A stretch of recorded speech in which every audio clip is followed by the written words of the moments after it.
तो हमारा जो अगला टॉपिक है, जिस टॉपिक का अब हम डिस्कशन करने जा रहे हैं, वो है कि अगर यंग्स डबल स्लिट एक्सपेरिमेंट की सहायता से आप कैसे कैलकुलेट करोगे फ्रिंज विड्थ, और उसकी सहायता से आप कैसे कैलकुलेट करोगे वेवलेंथ ऑफ द लाइट, और भी दो चार चीज़ें, जरूरी चीज़ें हम वहाँ से देखेंगे। तो हमारा हमारा हमारा हमारा टॉपिक क्या होने वाला है? कैलकुलेशन ऑफ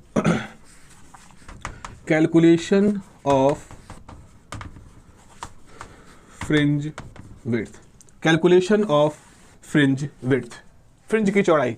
जरा फिर से समझते हैं क्या कहना चाह रहे हैं, आज का मोटिवेशन क्या है आज के लेक्चर का।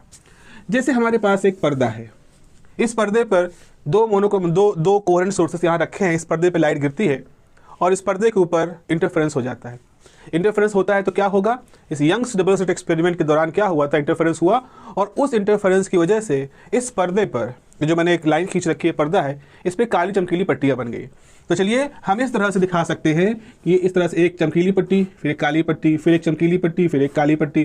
तो इस तरह से आपके पर्दे पर बहुत सारी ऑल्टरनेट तरीके से काली चमकीली पट्टियाँ बन गई। अब आप समझे, जहाँ ये चौक है समझ लो ये चमकीली पट्टी है, ब्राइट फ्रिंज है, और दो ब्राइट फ्रिंजों के बीच की जो दूरी है, जहाँ ये मेरा बोर्ड आपको ग्रीन कलर का दिख रहा है, समझ लो ये वो जगह है जहाँ पर लाइट नहीं पहुँच रही है, और ये हिस्सा कैसा है? ये डार्क है। तो आपके पास ये जो हो गया, this is the bright fringe, this is the bright and this is the dark, this is the dark. और आप देख रहे हो डार्क और ब्राइट फ्रिंजें जो होती हैं वो एक क्रम से है, ऑल्टरनेट तरीके से है। आप कहीं भी लगातार दो काली और लगातार दो चमकीली पट्टियां नहीं देख रहे हो, एक काली एक चमकीली, एक काली एक पट्टी चमकीली पट्टी देख रहे हो। अब इस तरह से देखने पर क्या होता है, हमें लगता है कि काली चमकीली पट्टियां दोनों बराबर चौड़ाई की, उनकी विड्थ बराबर है। तो इनकी विड्थ कितनी चौड़ी होगी पट्टी, किस बात पर डिपेंड करती है? इसका फॉर्मूला हम लोग कैलकुलेट करेंगे।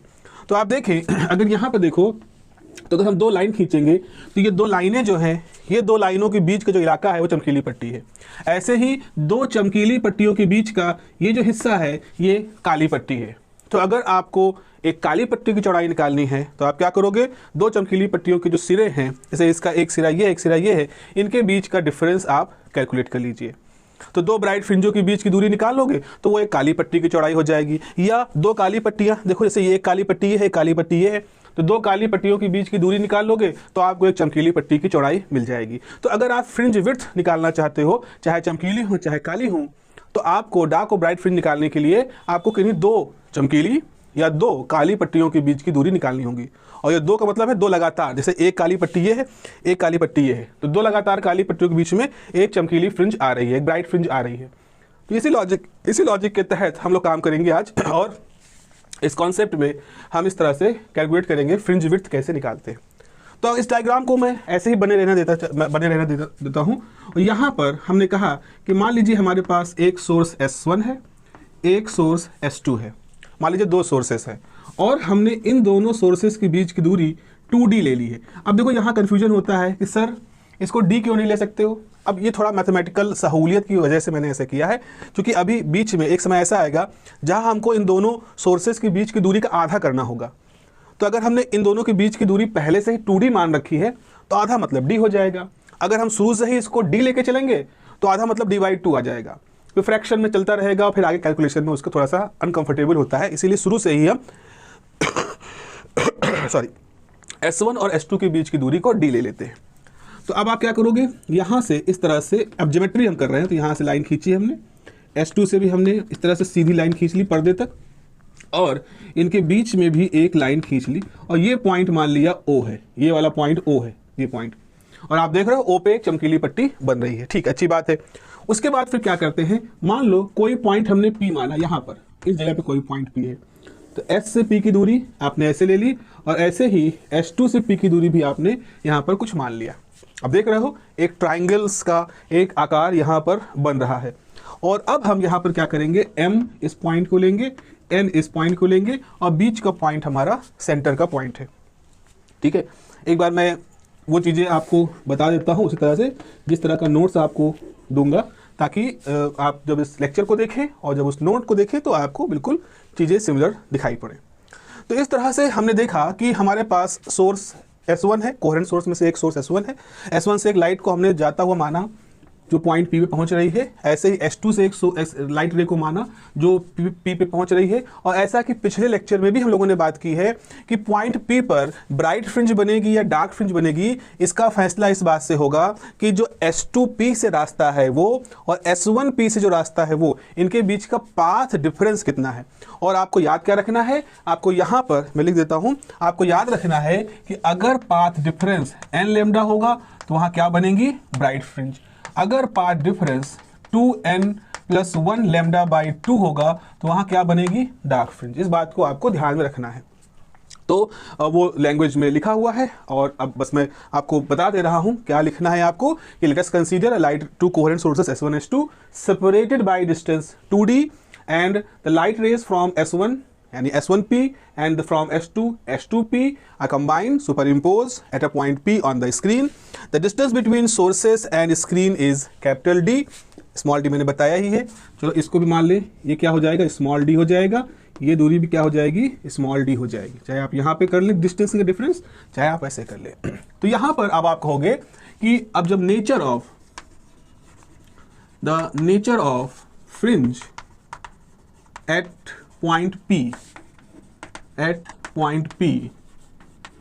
depends on the path difference। भाई पॉइंट P पर कैसी फ्रिंज बनेगी उसका वो इस बात पर डिपेंड करेगा कि पाथ डिफरेंस कितना है। तो पाथ डिफरेंस कितना है, S2P, सबसे लंबी भुजा ये है S2P minus S1P, this is the delta x। तो आपको डेल्टा x कैलकुलेट करना है और बाद में उसको अगर आप n लैम्डा कर दोगे तो इसका मतलब आप वहाँ ब्राइट फ्रिंज की कंडीशन पा जाओगे। अगर 2n+1 लैम्डा बाई 2 रखोगे तो वहाँ पर डार्क फ्रिंज की कंडीशन पा जाओगे। तो आपको इस इक्वेशन में, इक्वेशन नंबर 1 मान लें, इसमें पहले S2P की वैल्यू निकालनी है, फिर S1P की वैल्यू निकालनी है। तो जब देखें S2P को निकालने के लिए हम क्या करेंगे, हम इस ट्राइंगल का इस्तेमाल कर रहे हैं। इसको मैं अलग से हाईलाइट कर रहा हूँ, ये वाला जो ट्राइंगल है इसको इस्तेमाल करेंगे। एक चीज़ और मुझे यहाँ पे बतानी है आपको कि मान लीजिए ये आपका पॉइंट है, ओरिजिन है ना, यहाँ ओरिजिन इसलिए क्योंकि S2 से O की दूरी और S21 से O की दूरी बराबर होगी, यानी O मध्य बिंदु है। मध्य बिंदु मतलब अगर आप यहाँ से लाइन खींचोगे S1O, अगर आप यहाँ से लाइन खींचोगे S2O, तो दोनों बराबर होनी चाहिए, यानी पाथ डिफरेंस 0 होना चाहिए। तो इसीलिए उसको मध्य बिंदु कहा गया है। अब जो मध्य बिंदु लिया है O, यहाँ से इस पॉइंट P की दूरी कितनी है, x। ठीक है, आपने क्या किया, इस पर्दे के मध्य बिंदु असल में वो बिंदु होता है जिस पे पाथ डिफरेंस S1 से O का और S2 से O का बराबर होता है। तो वहां से हमने उस पॉइंट P जो कि हमने ही माना है उसकी दूरी x ले ली है, मध्य बिंदु से वहां तक की दूरी x ले ली है। तो यहां पर आप देखो फ्रॉम ट्राइंगल, कौन से ट्राइंगल को इस्तेमाल करेंगे, PH2N, from triangle PH2N Pythagoras theorem लगाएंगे। तो पाइथागोरस थ्योरम है S2P का स्क्वायर इज S2N का स्क्वायर प्लस PN का स्क्वायर। देखिए यहाँ पर S2P का स्क्वायर बराबर S2N का स्क्वायर प्लस PN का स्क्वायर। अब सवाल यह है कि हाँ PN कितना है, तो जब देखें S2P ही तो निकालना है हमें, तो हम इसको ऐसे ही रखेंगे। S2N कितना है D, तो ये हो जाएगा भाई D स्क्वायर। PN कितना होगा, PN आपकी ये वैल्यू है, ये है PN। तो मध्य बिंदु से P तक की दूरी x है और x में फिर स्मॉल d जोड़ दोगे तो PN की वैल्यू कितनी आ जाएगी, स्मॉल x प्लस d का होल स्क्वायर। ठीक है, तो यहां से S2P स्क्वायर क्या हो जाएगा, d स्क्वायर, और अगर हम इसको रख दें ऐसे तो जाएगा x प्लस d का whole square divided by d square. और यहां से S2P की वैल्यू कितनी आ जाएगी, अगर अंडर रूट लोगे तो ये हो जाएगा d स्क्वायर का अंडर रूट d, और इसकी वैल्यू आ जाएगी, इसको हम ऐसे कर दें 1 प्लस एक्स प्लस डी का whole square divided by d का होल स्क्वायर, और स्क्वायर रूट की जगह पर पावर 1/2 आ जाएगा, है ना। S2P की दूरी, S2P की वैल्यू आपने निकाल ली। मान लीजिए इक्वेशन नंबर 2 है। ऐसे ही हम क्या करेंगे, ऐसे ही S1P की वैल्यू भी हमें कैलकुलेट करनी है। ठीक है, ऐसे ही हमको S1P की वैल्यू भी कैलकुलेट करनी है। और इसके लिए आपका ट्रायंगल कौन सा बनेगा, इसके लिए आपका ट्रायंगल बनेगा PS1M। ऐसे ही आपका जो ट्रायंगल बनेगा वो बनेगा ट्रायंगल PS1M। यहाँ पे लिखेंगे फ्रॉम ट्रायंगल PS1M। ऐसा ही पूरा प्रोसेस होगा, आपको लिखा जाएगा S1P p का होल स्क्वायर बराबर S1m का होल स्क्वायर प्लस pm का whole square. This is the pm की वैल्यू कैसे निकालोगे? देखो यहां तक की वैल्यू तो आपको x मालूम है, इसमें से अगर इतना घटा दोगे, d घटा दोगे तो आपको pm मिलेगा। मतलब p से o तक की दूरी x है, m से o तक की दूरी d है। तो अगर आपको pm निकालना है तो आप इस x में से d माइनस कर दोगे। तो यहां पर आपका आ जाएगा S1p बराबर D square plus x minus d का होल स्क्वायर, और यहाँ स्क्वायर रखते हैं अभी, यहाँ पे डी स्क्वायर बाहर ले लोगे तो 1 प्लस एक्स माइनस डी का स्क्वायर अपॉन डी स्क्वायर ऐसे रहेगा। और अगर आप S1p रखोगे तो d आ जाएगा और 1 प्लस एक्स माइनस डी का square upon D square and the power is 1/2। ठीक है, ये सब हो गया। तो अब आप क्या करोगे? अब ये सारी values equation number 3, equation number 2 और 3 की वैल्यू उठा के 1 में कर दोगे, सब्स्टिट्यूट कर दोगे by using equations 2 and 3 equation 1 gives तो ये जाएगा डेल्टा x बराबर आप लिखोगे d 1 plus x minus S2p क्या है, x plus D square by d square का पावर 1/2 माइनस d तो बाहर आ जाएगा तो यहाँ बड़ा ब्रैकेट लगा दे तो जाएगा 1 प्लस एक्स माइनस डी का square by capital D square की power half. I hope you are getting the point, कुछ कंफ्यूजन नहीं है। यहाँ पर बस ध्यान रखना कि आपका ये d आपने जब S2p जगह d रखा है, S2p जगह ये वैल्यू रखी d के साथ में, S1 जगह पे ये वैल्यू रखी d के साथ में, तो ये d कॉमन हो गया। आपके पास S2p से ये पूरा टर्म आ गया, यहाँ पर S1p से ये पूरा टर्म ब्रैकेट के अंदर आ गया। अब हम यहाँ पर एक थ्योरम है जिसका नाम लेना चाहेंगे, इसे कहा जाता है बाइनोमियल थ्योरम। बाइनोमियल थ्योरम की हम बात करेंगे। यहाँ पर बाइनोमियल थ्योरम ये है कि 1 प्लस एक्स की पावर n अगर इस तरह से है, इसको कैसे एक्सपैंड करेंगे? तो इसका फॉर्मूला होता है 1 plus n x plus n minus 1 factorial 2 x square and so on, ऐसे आगे टर्म आते रहते हैं। और ये जो फॉर्मूला ये कब काम करेगा? ये फॉर्मूला तब काम करेगा जब x की वैल्यू 1 से बहुत कम है, तब ये फॉर्मूला सबसे अच्छे तरीके से काम करता है। अब आप सोचें, मान लो x बहुत छोटा है, 1 की तुलना में x बहुत छोटा है, तो ऐसी स्थिति में x स्क्वायर तो और छोटा हो जाएगा, तो ये टर्म आपका गायब हो जाएगा। क्यों? क्योंकि आप x को बहुत छोटा मान रहे हो। x का 1 से छोटा होना चाहिए, ये बाइनोमियल थ्योरम की एक फेवरेबल कंडीशन है, एक तरह से शर्त है। लेकिन अगर हम x को बहुत छोटा मान लें तो आप ये कह सकते हो कि एक्स स्क्वायर जैसे टर्म वहां से गायब हो जाएंगे, यानी कि फिर उस समय 1 प्लस एक्स की पावर n जो है उसको सिंपली 1 प्लस एन एक्स लिख सकते हैं, ऐसी शर्त है। तो जरा यहाँ देखो, यहाँ हम जरा अलग से एक्सपेंड कर रहे हैं। यहाँ आपके पास है 1 प्लस एक्स प्लस डी का square divided by d square की पावर 1/2, इस तरह का एक टर्म है ये। जरा खुद ही यहाँ देखो, ये जो x है, पर्दे पर ये फ्रिंजें इतनी पास पास होती हैं कि x की वैल्यू कुछ मिलीमीटर होती है। x जो है वो 5, 7, 9 मिलीमीटर ही होता है हद से हद, ठीक है। और ये जो d है, ये भी दो स्रोत जो होते हैं, जो सोर्स होते हैं, वो कितने पास होते हैं, वो भी मिलीमीटर की डिस्टेंस से अलग होते हैं। यानी x भी आपका मिलीमीटर में होता है, स्मॉल d भी मिलीमीटर में होता है, लेकिन जो पर्दा होता है, जो ये सोर्स और स्क्रीन के बीच की दूरी यानी कैपिटल D है, ये मीटर का हो सकता है, 1 मीटर का हो सकता है, यानी 100 सेंटीमीटर का हो सकता है। तो आप खुद ही सोचो, आपकी जो x और d की वैल्यू मिला करके मान लो, यानी कि दोनों चीज़ मिला करके ये है 5 मिलीमीटर या 10 मिलीमीटर, और जो d है वो है 100 सेंटीमीटर यानी कि 1000 मीटर।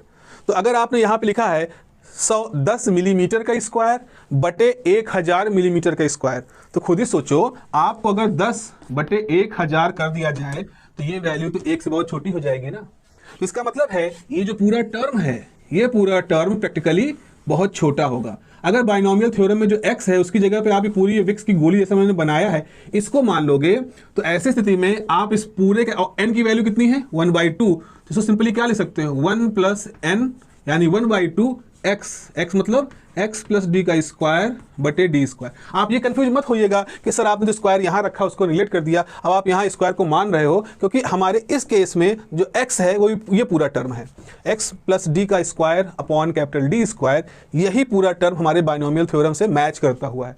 इसीलिए हमने x को ही ऐसा रखा। इसका स्क्वायर करते तो पावर 4 हो जाता, वो निगलेक्ट हो जाता। तो इस तरह से आप इस फॉर्मूले के अंदर जहां कहीं भी हाफ पावर रखी है, इनको बाइनोमियल थ्योरम की वजह से एक्सपैंड कर सकते हो। और कारण क्या है? Because x plus D is much less than x plus D upon capital D is much less than 1। तो लिख दे इस चीज को। प्रैक्टिकली ऐसा होता है, ऐसा देखा गया है इस एक्सपेरिमेंट के दौरान। तो यहां लिखेंगे since x plus D square by capital D square is much less than 1, so by using binomial expansion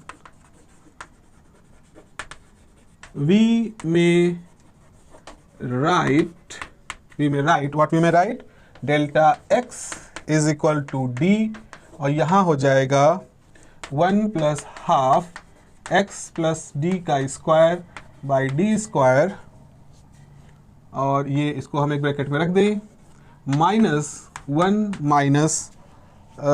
1 plus 1 by 2 x minus d का square divided by d square, और ये हमारा ब्रैकेट में आ गया। बाइनोमियल अप्लाई कर दिया है। आप जरा सा इसको एक्सपैंड करते हैं तो जरा देखिए, डेल्टा एक्स बराबर हो जाए कैपिटल डी, और यहाँ से हो जाएगा ये 1, अब खोल दें इसको, 1 प्लस एक्स प्लस डी का square by 2d square minus 1 minus half x minus d का square by capital D square, this 1 cancel हो जाएगा, तो डेल्टा x बराबर बचेगा d बाई, अगर हम यहाँ 2d स्क्वायर बाहर निकाल दें, यहाँ बचेगा x प्लस डी का square minus x minus d का स्क्वायर। देखो, उम्मीद है कुछ छूट नहीं रहा होगा, ठीक है। तो यहाँ d से कैंसिल हो गया, तो अब आपके पास क्या बच रहा है भाई? क्या बच रहा है? बहुत अच्छा क्वेश्चन है। ये क्वेश्चन पिछले सेमेस्टर एग्जाम में पूछा गया है आपसे, आपके क्वेश्चन पेपर में आया हुआ है, तो इसीलिए इसको अच्छी तरह से समझ लेना। संभवतः ये ऐसा क्वेश्चन है जो कि अच्छा क्वेश्चन है। अच्छा मतलब मेरा अच्छे से कहने का मतलब है थोड़ा सा कठिन की तरफ है, तो इसीलिए लगातार इसको 3 साल भी पूछ लें, लगातार इसको 3 सेमेस्टर भी पूछ लिया जाए तो कोई ताज्जुब की बात नहीं होगी, क्योंकि ऐसे प्रश्न जो चैलेंजिंग किस्म के होते हैं उनको जनरली एग्जामिनर जो है थोड़ा ज़्यादा पसंद करते हैं और बार बार पूछते रहते हैं। इट्स ओपन चैलेंज, चलो पिछली बार आया था फिर से पूछता हूँ, करके दिखाओ। ये हो गया, तो डेल्टा एक्स बराबर 1/2d।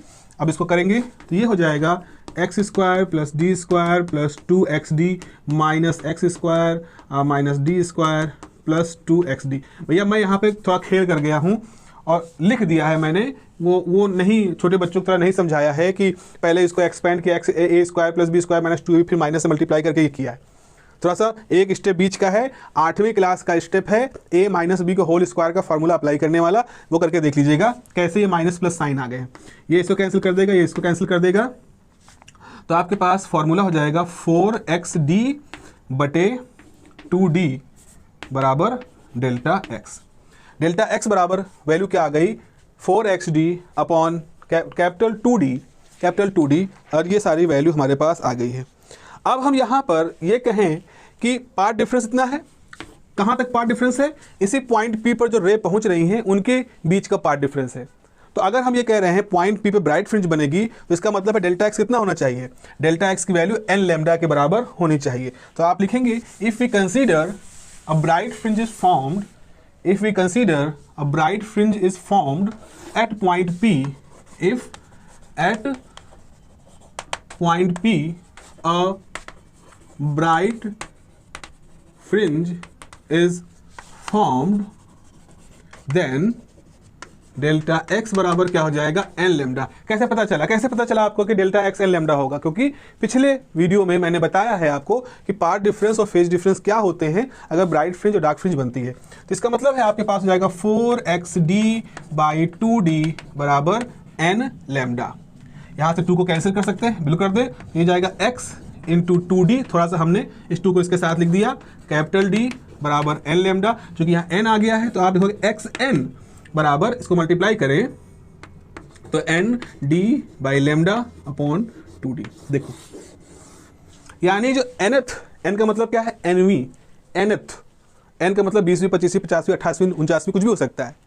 तो अगर हम कह रहे हैं n बराबर रखा हमने 10, तो इसका मतलब है x10 मतलब सेंटर से, सेंटर यानी O से 10वीं ब्राइट फ्रिंज की दूरी क्या होगी, वो ये फॉर्मूला बता रहा है।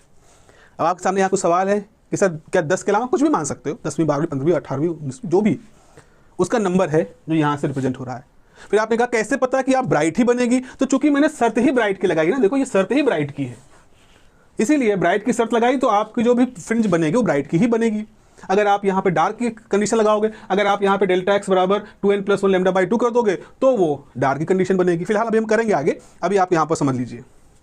तो एक्शन क्या हो गया, n d by lambda by 2d। अब देखो यहाँ जानबूझ के मैंने 2d एक साथ रखा है, क्योंकि 2d क्या था, 2d इन दोनों के बीच की दूरी थी, इन दोनों सोर्सों के बीच में S1 S2 के बीच की दूरी थी 2d, तो वही 2d यहाँ पर रखा है। तो एक्शन क्या है लिख दें इसके बारे में, एक्शन इज द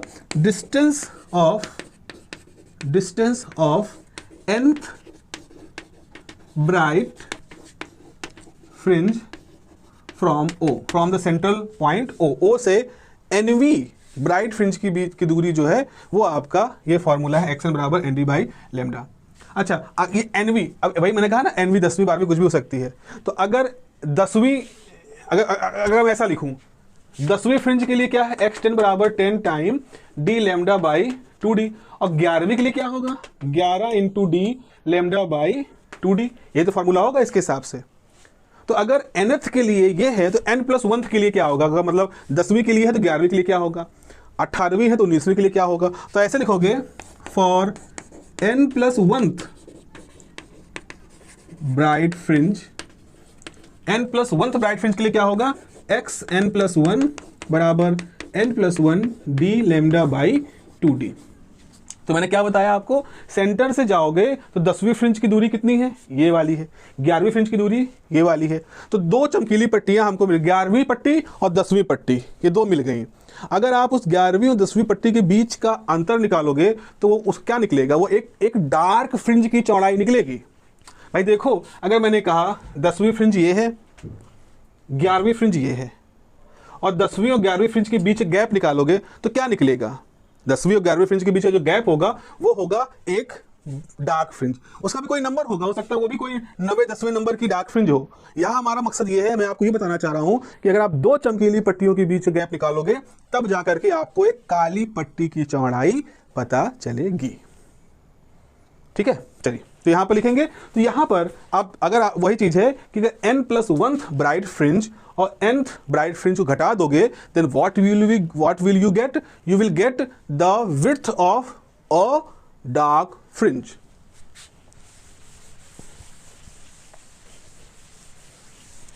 यहां पर हम लिखेंगे the width of a dark fringe is, मान लो हम उसे कह देते हैं बीटा डार्क इज xn+1 कैसी, bright minus xn bright.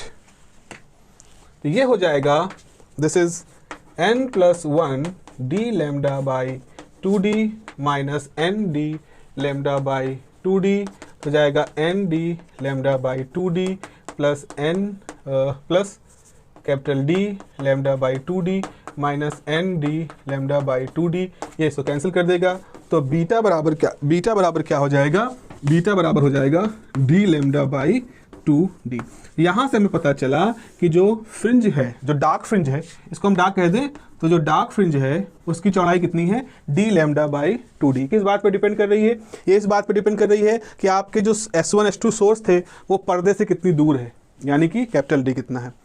Width इसकी चौड़ाई इस बात पर डिपेंड कर रही है कि आपके जो दो सोर्स थे S1 S2 उनके बीच गैप कितना है, 2d जो कैपिटल 2 जो 2d था वो कितना है। और तीसरा फैक्टर डिपेंड कर रहा है कि आपने वेवलेंथ कौन सी यूज की है। आप रेड कलर की वेवलेंथ वाली लाइट यूज कर रहे हो तो उसका वेवलेंथ ज़्यादा होगा, अगर रेड कलर को यूज करोगे जिसका लैम्डा ज़्यादा है तो उसकी उससे चौड़ी चौड़ी पट्टियाँ बनेंगी।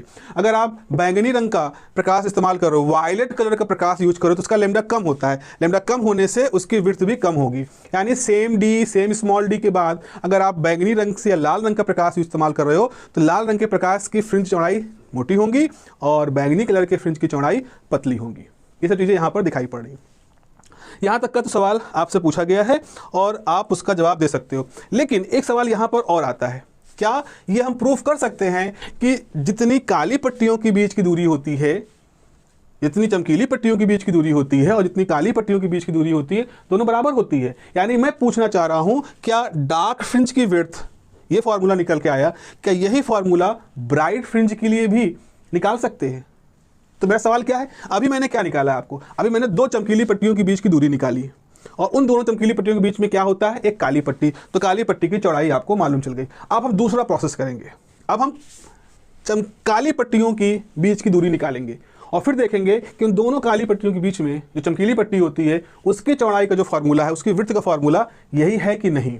तो शर्त कहाँ से शुरू करनी पड़ेगी, हमें यहाँ से शुरू करना पड़ेगा, हमें यहाँ से शुरू करना पड़ेगा इस जगह पर से, और हमको शुरू करना पड़ेगा यहाँ पर क्या था, डेल्टा एक्स बराबर एन क्या था फॉर्मूला, डेल्टा एक्स बराबर क्या फॉर्मूला था भाई, 4xd अपॉन 2 कैपिटल डी, ये फॉर्मूला था।